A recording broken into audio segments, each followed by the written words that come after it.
السلام علیکم، آپ دیکھ رہے ہیں پاکستان خبر ٹی وی اور میں ہوں فاطمہ وسیم۔ اسلام آباد ہائی کورٹ کے بعد لاہور ہائی کورٹ کے ججز کو بھی اب خفیہ قسم کے خط ملنا شروع ہو گئے ہیں۔ اب یا وہ لو لیٹرز ہیں یا خط ہے یا ان کو ڈرانے کا ایک نیا طریقہ ہے، وہ تو وہی بہتر جانتے ہیں۔ چونکہ اگر دیکھا جائے تو ان لوگوں نے اس چیز پہ بھی آ کے کہا ہے کہ وہ لوگ سی ٹی ڈی کریں گے، تحقیقات بھی کریں گے ان لیٹرز کی، چونکہ یہ سارے لیٹرز سینئر ججز کو دیے جا رہے ہیں۔ فار ایگزامپل شجاعت علی خان، عالیہ نیلم اور اس کے علاوہ شاہد بلال حسن اور جسٹس عابد عزیز کو یہ لیٹرز ریسیو ہوئے ہیں۔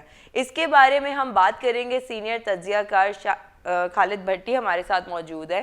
تو بھٹی صاحب، یہ لو لیٹر نئے طریقے سے آپ کو ملنا شروع ہو گیا؟ بہت شکریہ۔ دیکھیے بات یہ ہے کہ یہ جو خطوط آئے ہیں یہ دراصل پہلے اسلام آباد ہائی کورٹ کے 6 ججز نے سپریم کورٹ اور سپریم جوڈیشل کونسل کو خط لکھے اور انہوں نے 1 سال پہلے کے جو واقعات تھے اس کے بارے میں بتایا کہ ان کے اوپر دباؤ کس طرح سے ڈالا گیا اور کس طرح سے انٹرفیئرنس ہوئی۔ اس کے بعد پھر یہ نامعلوم ایک خاتون کی طرف سے یا شخص کی طرف سے خط آنا شروع ہوئے، اور اب پنجاب فرانزک لیبارٹری نے کل اس بات کی تصدیق کر دی ہے کہ یہ جو لیٹرز تھے، اس کے اوپر جو پاؤڈر تھا، کیمیکل تھا، اس کے اندر آرسینک موجود تھا اور اس کی مقدار 10% تھی۔ اچھا، ہاں، انہوں نے کہا کہ زہر کی اس کے اندر مقدار موجود تھی جو کہ 10% تھی اس کیمیکل میں، okay, which is not deadly, لیکن اگر یہ 50% سے زیادہ ہو تو انسان کا جو اعصابی نظام ہے وہ اس سے متاثر ہو سکتا ہے اور انسانی صحت کو شدید خطرات لاحق ہو سکتے ہیں۔ تو وہ اس کی تھوڑی مقدار تھی اور مقصد ایک خوف و ہراس کی فضا قائم کرنا تھا۔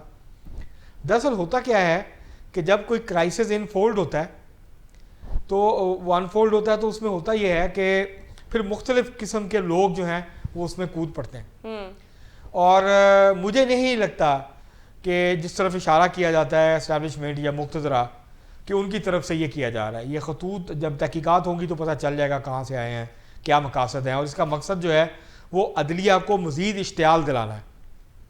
جو 6 ججز نے خط لکھا تھا اس کے بعد جس طرح کا رسپانس آیا ہے سپریم کورٹ کی طرف سے، اور اب 29 اپریل تک جو ہے وہ سپریم کورٹ کا جو 7 رکنی بینچ بنا تھا اس کی کارروائی بھی ملتوی ہو گئی، تو اس معاملے کو بلو اپ کرنے کے لیے، اس معاملے کو سپائس اپ کرنے کے لیے اور اس ججز کو مزید غصہ یا اشتعال دلانے کے لیے اس طرح کے یہ خطوط ان کو بھیجے گئے ہیں، جو کہ ظاہر ہے تھریٹننگ ہے، جو کہ ظاہر ہے ان کو دھمکی ہے، کھلم کھلی دھمکی ہے، اور اسی لیے دہشت گردی کی دفعات کے تحت مقدمہ درج ہوئے ہیں۔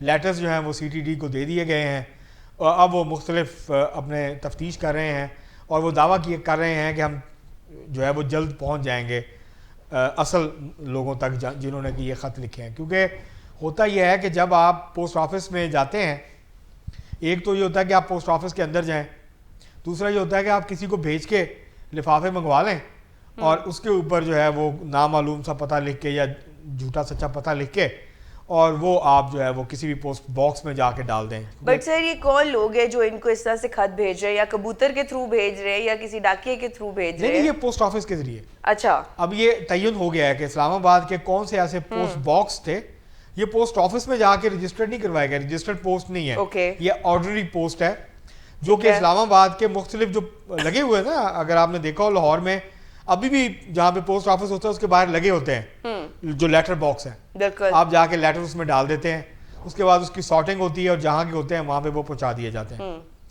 تو وہ جب آپ کھولتے ہیں تو پھر اس میں سے کیمیکل جو ہے وہ باہر نکلتا ہے، جب تک آپ اس کو کھولتے نہیں ہیں تو وہ آپ کو کیمیکل کچھ نہیں کہتا۔ تو یہ امریکہ میں آپ کو پتہ ہے 9/11 کے بعد امریکہ میں اسی طرح انتھراکس جو کیمیکل ہوتا ہے، بڑا خطرناک کیمیکل ہوتا ہے، اس کے اوپر مشتمل خطوط بھیجے گئے تھے اور مختلف تحائف بھیجے گئے تھے جس کے اوپر جو ہے وہ انتھراکس پاؤڈر لگا ہوا تھا۔ تو یہ ایک ڈرانے کا، ایک خوف زدہ کرنے کا، ایک خوف کو ہراس پھیلانے کا ایک طریقہ ہے یہ، اور اس میں یہ آپ تاثر دیتے ہیں کہ کوئی بھی محفوظ نہیں ہے۔ بٹ یہ خوف زیادہ کیوں کیا جا رہا ہے ان کو؟ عدلیہ کے پیچھے اس طرح ہاتھ دھو کے پڑ گئے، اگر کوئی ایک سٹینڈ لینا بھی چاہتا ہے کسی چیز پہ، اس کو سٹینڈ نہیں لینے دیا جا رہا بلکہ اس کو اور ڈرایا دھمکایا جا رہا ہے۔ کیا وہ اپنی جان سے جائیں گے کل کو؟ نہیں، یہ نہیں ہے، یہ میرے خیال سے میں اس کو یہ نہیں سمجھتا کہ ان کو ڈرایا جا رہا ہے۔ ججز اس طرح نہیں ڈرتے، ان خطوط سے نہیں ڈرتے۔ اوکے، یہ دراصل ججز کو غصہ دلایا جا رہا ہے, ان کو اشتعال دلایا جا رہا ہے. کیوں؟ تاکہ مزید ججز جو ہیں وہ سامنے ہیں اور یہ ایک بڑا عدالتی بحران پیدا ہو. کیونکہ جو 6 ججز نے کوشش کا لیٹر تھا, اس کے نتیجے میں کوئی بہت بڑا بحران پیدا نہیں ہوا. تو اب وہ یہ چاہتے ہیں کہ اسی طرح کے خطوط ہو سکتا ہے سندھ ہائی کورٹ والوں کو بھی مل جائیں, پشاور ہائی کورٹ کے کچھ ججز کو بھی مل جائیں, اور پھر یہ ایک بڑا ایشو بن جائے. آپ کو پتہ ہے ابھی تو یہ خطوط کی بات ہو رہی ہے نا, نامعلوم پشاور ہائی کورٹ کے جو چیف جسٹس ہیں ابراہیم خان صاحب, انہوں نے سپریم کورٹ کے چیف جسٹس کو خط لکھا ہے. اچھا. کل, اور انہوں نے اس میں فرمایا ہے کہ میں دوسرا سینئر ترین چیف جسٹس ہوں, مجھے جو ہے سپریم کورٹ میں ایلیویٹ نہیں کیا گیا, مجھے سپریم کورٹ میں نہیں لے کے آیا گیا, اور یہ میرٹ پہ فیصلہ نہیں ہو رہا ہے سپریم کورٹ میں لے کے جانے کے ججز کو. انہوں نے اپنا جو ہے وہ شکایت جو ہے وہ لگائی ہے چیف جسٹس صاحب کو. اب چیف جسٹس صاحب کی طرف سے خط آئے گا. تو یہ ایک تسلسل ہے واقعات کا. مقصد ہے اس کا, میں آپ کو شاید ہم کھل کے دوسرا بات نہیں کر سکتے, لیکن میں آپ کو اتنا بتا دیتا ہوں, تحریک انصاف اس ساری صورتحال کا فائدہ اٹھانے کی کوشش کر رہی ہے. اچھا. تحریک انصاف اس کرائسس کو استعمال کرنا چاہتی ہے اداروں پہ دباؤ بڑھانے کے لیے, عدلیہ پہ بھی اور جو ہے وہ اسٹیبلشمنٹ کے اوپر بھی, مقتدرہ کے اوپر بھی. اور کسی حد تک وہ کامیاب بھی ہوئی پہلے, لیکن اب جو ہے کیونکہ لگتا یہ ہے کہ سپریم کورٹ کے ججز کی اکثریت اور مقتدرہ ان کے درمیان کچھ چیزوں کے اوپر انڈرسٹینڈنگ موجود ہے, گورنمنٹ بھی آن بورڈ ہے, تو وہ مل کے تو شاید یہ پریشر لے لیں. اور یہ جو دباؤ مسلسل بڑھا رہی ہے تحریک انصاف, مثلا شیر افضل مرغت نے کل یا پرسوں کہا ہے کہ وہ اسلام آباد کی طرف مارچ کریں گے, اور وہ 25-30 ہزار لوگوں کو پنجاب سے اور کے پی سے اکٹھا کر کے اسلام آباد کے اوپر چڑھائی کریں گے, لانگ مارچ کریں گے, اور ججوں کی آزادی کے لیے اور عمران خان کی رہائی کے لیے دباؤ. یہ دراصل جو کچھ ہو رہا ہے یہ عمران خان صاحب کو رہائی دلانے کے لیے دباؤ بڑھایا جا رہا ہے. اور یہ دراصل یہ جو ایک طرف سے اگر اسٹیبلشمنٹ نے دباؤ ڈالا تھا, تو اب دوسری طرف سے تحریک انصاف دباؤ ڈال رہی ہے ججز کے اوپر. اس کی ان سارے واقعات کی انڈیپینڈنٹ انکوائری ہونی چاہیے, اس کی بغیر کسی دباؤ کے, بغیر کسی جو ہے وہ لگی لگٹی کے, اس کی ایک حقیقت پسندانہ اور ایک آزادانہ تحقیقات ہونی چاہیے, اور جو بھی اس کے پیچھے ہے وہ ان کو جو ہے وہ بے نقاب ہونا چاہیے, ایکسپوز ہونا چاہیے. بٹ سر آپ کو کیا لگتا ہے کہ اگر ہم لوگ پرانا دور دیکھیں یا ہسٹری میں کوئی اس طرح کے واقعات پہلے ہو چکے ہوئے, اگر ہوئے تھے تو اس کے رزلٹ کیا تھے؟ دیکھیں ہوتا یہ خط والا تو نہیں ہوا کبھی, مطلب اس سے پہلے مجھے یاد پڑتا ہے کہ اسلام آباد کے 1 یا 2 ججز کو جو ہے وہ گولیوں کے خول بھیجے گئے تھے. یہ کافی دیر پہلے کی بات ہے, مطلب کہ لیٹر سے بھی اوپر کی گئی, اوپر کی بات تھی. اچھا, کھلی دھمکی تھی. اوکے. تو اس طرح دیکھیں ججز کے اوپر دباؤ آتا ہے, جو اسٹیبلشمنٹ ہے اس کی طرف سے بھی آتا ہے, جب پولیٹیکل نوعیت کے اور بہت اہم نوعیت کے سیاسی اور آئینی کیسز لگے ہوتے ہیں تو دباؤ آتا ہے. لیکن ہوتا پتہ کیا ہے, ایک بات بڑی کلیئر ہے, مثلا اس میں ایسے ججز بھی ہیں جن کی شہرت جو ہے وہ یہ تھی کہ یہ بڑے قریب تھے اسٹیبلشمنٹ کے, اسلام آباد ہائی کورٹ کے جو ججز ہیں, لیکن اب وہ معاملات جو ہیں وہ اب دوسری طرف جاتے ہوئے نظر آ رہے ہیں, کیونکہ بیچ میں تحریک انصاف, کیونکہ یہ جو ساری دیکھیں یہ جو سارا عمران خان پروجیکٹ تھا جو تحریک انصاف کو عمران خان صاحب کو لانچ کیا گیا تھا, اس میں صرف اسٹیبلشمنٹ تو نہیں تھی, اس میں عدلیہ بھی تھی, اس میں بیوروکریسی کے سینئر لوگ بھی تھے, تو اس میں میڈیا کے لوگ بھی تھے. تو یہ ایک پورا پروجیکٹ تھا جو سب نے مل کے لانچ کیا تھا. اب اس میں سے اسٹیبلشمنٹ الگ ہو گئی, لیکن جو لوگ عدلیہ کے اندر ایسے ہیں جو سمجھتے ہیں کہ عمران خان صاحب کے ساتھ زیادتی ہوئی ہے, تحریک انصاف کے ساتھ زیادتی ہو رہی ہے, تو وہ ظاہر ہے اپنا ریئیکشن جو ہے وہ دے رہے ہیں. اب دوسری طرف سے بھی ریئیکشن آ رہا ہے. تو مسئلے کا حل یہی ہے کہ سپریم کورٹ کا فل کورٹ بیٹھے اور اس مسئلے کو حل کرے, کیونکہ اگر دباؤ آیا ہے تو یہ قابل قبول نہیں ہو سکتا. اگر ججز ہی دباؤ میں کام کریں گے تو پھر کون آزادانہ فیصلے کرے گا, کس کو انصاف ملے گا. لیکن جو یہ معاملہ ہے یہ بہت الجھا ہوا ہے, یہ کوئی اسٹریٹ فارورڈ ایشو نہیں ہے, یہ کوئی اسٹریٹ فارورڈ معاملہ. میں سمجھتا ہوں اس بحران کا مقصد, اس کو پیدا کرنے کا مقصد یا اس کو ایگریویٹ کرنے کا مقصد, میں یہ نہیں کہہ رہا کہ اسلام آباد ہائی کورٹ کے ججز نے یہ کیا ہے, انہوں نے تو پوری ہو سکتا ہے پوری نیتی کے ساتھ اس کو پوائنٹ آؤٹ کیا ہو, لیکن تحریک انصاف اب اس کو استعمال کر رہی ہے ایک چیف جسٹس آف پاکستان جناب قاضی فائز عیسیٰ صاحب کے خلاف اور دوسرا آرمی چیف کے خلاف, ان کے اوپر دباؤ بڑھایا جا رہا ہے اور اس پورے عدالتی معاملے کو استعمال کیا جا رہا ہے ان کے اوپر دباؤ بڑھا کے ایک عمران خان صاحب کو رہا کروانا. دیکھیں اب اسلام آباد ہائی کورٹ میں سارے ان کی اپیلیں لگی ہوئی ہیں اور 2 ججز جنہوں نے خط کے اوپر دستخط نہیں کیے لیٹر کے اوپر, وہ دونوں ججز عمران خان صاحب کی اپیلیں سن رہے ہیں. تو 6 ججز نے جب ایک بات کہی ہے, اور اب تمام 8 ججز کو یہ دھمکی میز خطوط آئے ہیں, اور انہوں نے اپنی عدالت میں بیٹھ کے چیف جسٹس اسلام آباد ہائی کورٹ چیف جسٹس عامر فاروق صاحب نے یہ کہا ہے کہ یہ کھلی دھمکی ہے, تو ججز تو اس کو دھمکی کے طور پہ لیں گے نا. اب کس نے لکھا ہے, اس کی تحقیقات ہونی چاہیے, اس کے پیچھے پہنچنا چاہیے, اور بے نقاب ہونا چاہیے جو بھی ہے اس کے پیچھے, جو کوئی بھی ہے, وہ غیر سیاسی قوت ہے, وہ کوئی ہے, اینی باڈی جو بھی یہ کر رہا ہے, یہ پورا تماشا لگانے کی کوشش کی جا رہی ہے, اور یہ ایسا نہیں ہونا چاہیے, اور اس کے پیچھے جانا چاہیے, اس کی پراپر انڈیپینڈنٹ انویسٹیگیشن ہو, اس کی رپورٹ آئے, اور ایسی تحقیقات ہو جس کے اوپر سب کو اعتماد ہو. تو یہ پاکستان میں ڈرانے دھمکانے کا کام پہلے بھی ہوتا رہا ہے, عدالتوں کو بھی ہوتا رہا ہے, ججز کو بھی ہوتا رہا ہے. نچلے جو ججز ہوتے ہیں نا, نچلی عدالتوں, ان کے اوپر تو بے پناہ پریشر ہوتا ہے, اور مختلف اطراف سے ہوتا ہے. ان کے اوپر تو مافیا کا بھی بہت پریشر ہوتا ہے, جب ان کے پاس کیسز آتے ہیں ضمانتوں کے دوسرے تیسرے, تو وہ بہت دباؤ میں کام کرتے ہیں. یہ تو ہائی کورٹ کے ججز تھے, انہوں نے مل کے خط لکھ دیا 6 ججز نے, لیکن ان کی تو بات ہی کوئی نہیں کرتا جو نیچے کی عدالتوں پہ پریشر آتا ہے. بٹ یہ پریشر دیا کیوں جاتا ہے, کس وجہ, کیا وجوہات ہیں ایسی کہ ججز ہیں, وکلا ہیں, وہ سارے ایک پریشر میں ہی چل رہے ہیں؟ اس طرح تو جوڈیشری سسٹم کبھی ہمارا سیٹ ہو ہی نہیں سکتا. ایک طرف وکلا دباؤ ڈالتے ہیں اپنی من پسند کے فیصلے لینے کے لیے ججز سے, دوسری طرف جو طاقتور حلقے ہیں, جو مافیاز ہیں, مختلف طاقتور لوگ ہیں, وہ دباؤ ڈالتے ہیں ججز کے اوپر. کیا خرید لیتے ہیں اپنی پسند کے فیصلے لینے کے لیے, مطلب ان کو خرید لیتے ہیں, دھمکیاں دیتے ہیں. اگر کوئی نہیں بکتا, ایماندار ججز ہوتے ہیں, نہیں بکتے, ان کو دھمکیاں دیتے ہیں, ان کو کہتے ہیں, پھر اس کے بعد ان کو سیٹ سے ہٹا دیا جاتا ہے. یہ بھی ہو سکتا ہے کہ اوپر ساز باز کر کے ان کو ہٹا دیا جائے. لیکن ہر طرح کے دباؤ آتے ہیں. جو اچھے ججز ہیں وہ دباؤ برداشت کرتے ہیں, جو کمزور ججز ہوتے ہیں وہ دباؤ برداشت نہیں کرتے, وہ پھر جیسا کسی کی خواہش ہوتی ہے ویسا فیصلہ کر دیتے ہیں. تو یہ جو معاملہ ہے, یہ ونس فار آل اس کو طے ہونا چاہیے, اس کو سیٹل ہونا چاہیے. بٹ یہ تو ڈو اینڈ ڈائی والی سچویشن بن گئی نا ان کے لیے, کہ یا کرو یا مرو. دیکھیں نا, مجھے دیکھیں 1 سال, یہ جو ٹائمنگ ہے یہ بڑی امپورٹنٹ ہے. سوالات اٹھ رہے ہیں ٹائمنگ کے حوالے سے. 6 ججز نے جب یہ معاملات ہوئے تھے تو اس وقت خط کیوں نہیں لکھا, اس وقت آواز کیوں نہیں اٹھائی جب ان پہ دباؤ ڈالا جا رہا تھا؟ میں بھی ان کو اتنا دباؤ ڈال دیا ہو کہ وہ لوگ کچھ بول ہی نہ سک رہے ہو. اب کیوں بول رہے ہیں پھر؟ شاید اب ان کو ریئلائز ہو گیا ہو کہ ہاں ہم نے اب بولنا. یہ جو ایشو ہے, یہ جو ٹائمنگ ہے, یہ سوالات اٹھا رہے ہیں. بٹ سر اس میں یہ بھی تو پاسبلٹیز ہے نا کہ جو لوگ ان پہ دباؤ ڈال رہے ہیں, ہو سکتا ہے انہوں نے کوئی ان کی فیملی ممبر کو, ان کے بچوں کے اوپر کوئی ٹارگیٹ نہ کیا ہو, جس وجہ سے ان کو خاموش رہنے پہ مجبور کیا گیا ہو. ججز کہہ رہے ہیں, ایک جج نے لکھا ہے کہ میرے بہنوئی کو اغوا کیا گیا, اس کو ٹارچر کیا گیا 1 سال پہلے. ٹھیک ہے, بول وہ 1 سال بعد رہے. ان کو ان کی جسٹیفیکیشن کیا ہے؟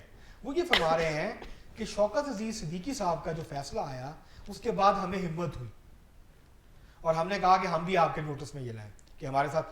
جب شوکت عزیز صدیقی صاحب نے یہ سوال اٹھایا تھا تو کسی جج نے, پاکستان کے کسی ہائی کورٹ کے جج نے شوکت عزیز صدیقی کا ساتھ نہیں دیا تھا. ان جج صاحبان نے نام نہیں لیے ہیں کہ کون لوگ تھے, کس نے آ کے دھمکی دی ہے. شوکت عزیز صدیقی صاحب نے نام لیا تھا, انہوں نے پن پوائنٹ کیا تھا, کیونکہ ہی واز نوئنگ نا کہ وہ کون اسپیسیفک بندے ہیں کہ جو لوگ مجھے نہ دباؤ پہ اس وقت ڈال رہے ہیں. ٹھیک ہے, تو اگر یہ ججز اس وقت کھڑے ہوتے اور اس وقت جو شوکت عزیز صدیقی کے اوپر دباؤ آیا تھا اور جب وہ بولے تھے اس کے اوپر, اور جب ان کے خلاف کارروائی ہوئی تھی, اگر یہ ججز اس وقت کھڑے ہو جاتے تو یہ نوبت نہیں آتی کہ آج ان کے ساتھ یہ ہو رہا تھا. یہ اس وقت کمپرومائز کر گئے, اس وقت انہوں نے مصالحت اختیار کی, اور ان کا یہ تھا کہ شاید یہ ایک جج کے ساتھ ہو رہا ہے. تو اگر یہ شوکت عزیز صدیقی کے معاملے پہ سٹینڈ لیتے تو یہ آج یہ نہیں ہو رہا ہوتا جو اس وقت پاکستان کی عدلیہ کے ساتھ ہو رہا ہے, یا عدلیہ کے کچھ ججز کے ساتھ ہو رہا ہے. مطلب کہ عدلیہ کا بحران اسی وجہ سے پکا بھی ہے, بحران ہو رہا ہے. میرا خیال یہ ہے کہ یہ سالو ہو جائے گا. سر سارٹ آؤٹ کرنے کے لیے ان کو کیا سٹیپس اٹھانے چاہیے کہ یہ لوگ آپس میں ایک کہتے ہیں امن اعتماد کے ساتھ چلیں, اور اپنے بھی جاب کو اس طرح سے نہ کرے, اور پاکستان کی عدلیہ کو ایک سوالیہ نشان بھی نہ پوری دنیا میں بننے دیں. دیکھیں نا, اس کا حل یہی ہے کہ فل کورٹ بنے جی, یا میکسیمم ججز کے اوپر مشتمل بینچ بنے, لارجر بینچ بنے, جتنے ججز اویلیبل ہوں وہ بیٹھیں اس میں. آئیڈیلی تو بیٹھنا چاہیے فل کورٹ کو, تمام ججز ہوتا سپریم کورٹ 15 کے 15 ججز بیٹھیں, رائٹ, وہ ججز کو بھی بلائیں, وہ طریقہ کار طے کریں کہ کس طرح سے آگے بڑھنا ہے, ٹھیک ہے, اور پھر اس مسئلے کو حل کریں. اس کے حوالے سے اگر ثابت ہوتا ہے دباؤ تھا تو جنہوں نے دباؤ ڈالا ان کے خلاف ایکشن لیں, اور اگر ثابت ہوتا ہے کہ دباؤ نہیں تھا تو جنہوں نے الزام لگایا ہے غلط ان کے خلاف ایکشن لیں. ایکشن لینے سے ہی مسئلہ حل ہوگا. اگر یہ کیونکہ پہلے تو ثابت کرنا ہے, اگر ججز ثابت کر دیتے ہیں 6 ججز اسلام آباد ہائی کورٹ کے, اور یہ جو خطوط آ رہے ہیں یہ بھی طے ہو جاتا ہے کہ اس کے پیچھے واقعی کوئی منظم سازش ہے اور ججز کو دباؤ میں لانے کی کوشش کی جا رہی ہے, تو پھر ان سب معاملات کو اکٹھا کر کے فل کورٹ اس کے اوپر ڈیسائسو ایکشن لے, اور ایکشن جو ہے وہ مطلب action speaks louder than words. ہم جتنی مرضی باتیں کر لیں, جتنی مرضی باتیں کر لیں, جب تک کوئی عمل نہیں ہوگا اور اس کو منطقی انجام تک نہیں پہنچایا جائے گا, یہ سارے جو دھمکی والے معاملات اور یہ سارے معاملات ہیں, یہ جو پاکستان کی عدلیہ کو جانتے ہیں, پاکستان کی سیاسی تاریخ کو جانتے ہیں, عدلیہ کی تاریخ کو جانتے ہیں, ان کو اچھی طرح سے پتہ ہے کہ ہر دور میں دباؤ رہتا ہے. ہم نے اس پہلے پروگرامز میں ڈسکس کیا تھا جی بالکل پچھلے ولاگز میں کہ پہلے کس طرح کا دباؤ آتا تھا انتظامیہ کی طرف سے. باقی اب انتظامیہ کا دباؤ کم ہو گیا ہے, لیکن باقی پریشرز موجود ہیں. جو وکلا کے بڑے دھڑے ہیں وہ بھی دباؤ ڈالتے ہیں ججز کے اوپر اپنی پسند کے فیصلے لینے کے لیے, اور وہ صرف نیچے دباؤ نہیں ڈالتے, وہ ہائی کورٹس میں بھی دباؤ ڈالتے ہیں, اوپر بھی دباؤ ڈالتے ہیں, سپریم کورٹ تک دباؤ ڈالتے ہیں. جو سپریم کورٹ بار ایسوسیشنز ہیں, جو بار کونسلز ہیں, جو بڑے تگڑے گروپس ہیں وکلا کے, یہ سب جو ہیں وہ اپنی مرضی کے فیصلے لینے کے لیے دباؤ ڈالتے ہیں. تو یہ دباؤ صرف اسٹیبلشمنٹ کی طرف سے نہیں آتا, یہ مختلف سمت میں آتا ہے, مختلف اطراف سے آتا ہے.